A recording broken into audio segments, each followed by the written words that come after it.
All right, guys. So if you missed my part one, I suggest and highly encourage you go back and watch my part one. This is part two of Is It a Good Time to Buy Real Estate? And in my part one, I said yes. And on my part two, I'm going to say yes, it is a good time to buy real estate. Now, there are going to be people who just don't watch part one, and they're not going to hear anything I said about why it's a good time. And they're going to bring up the most extreme examples, which is not the norm, and that doesn't happen. Like, for example, the foreclosure when it hit in 2008, 2009. People are going to say, no, that's not true. I bought a home when the prices was going high, the market crashed, and then I lost everything. Well, guys, a lot of you weren't really pre-approved for that home to begin with. Let the truth be told. This is why the feds regulated and then, increase the laws and tighten up on a lot of things to make sure not just everybody can buy a home. And secondly, if you didn't pay your mortgage payment, like any market, doesn't matter if it's a crash or not, you will receive forbearance letters and you will possibly go into foreclosure if you do not make payments on time and get behind. That can happen in any market. Doesn't matter if it's a foreclosure or not. So at the end of the day, the people who did sustain through the foreclosure market and bought their home, prior to it hitting and paid on time, ask them, are they hurting right now? Because I know people as a realtor personally who made their payments despite their market around them taking significant drops and people buying it for dirt cheap on short sales and foreclosures.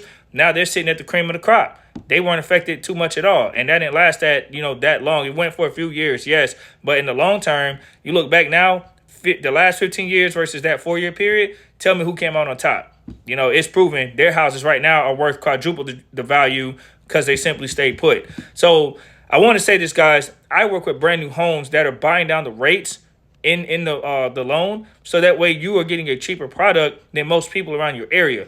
Now, a lot of people don't know about a lot of these programs that are offered right now to counter the rates. There's so many programs out there, guys, to help you with different loan types, different interest rate buy down programs. So you have to get with the realtor who's educated about the market to be able to help you be informed. Because when you do this yourself, there's just things you just don't know. Doesn't matter how much Google and research you do. When you're not in the market every day, like a realtor who comes across different programs, different lending help, certain inventory homes that are out there that people might not even know are off-market properties.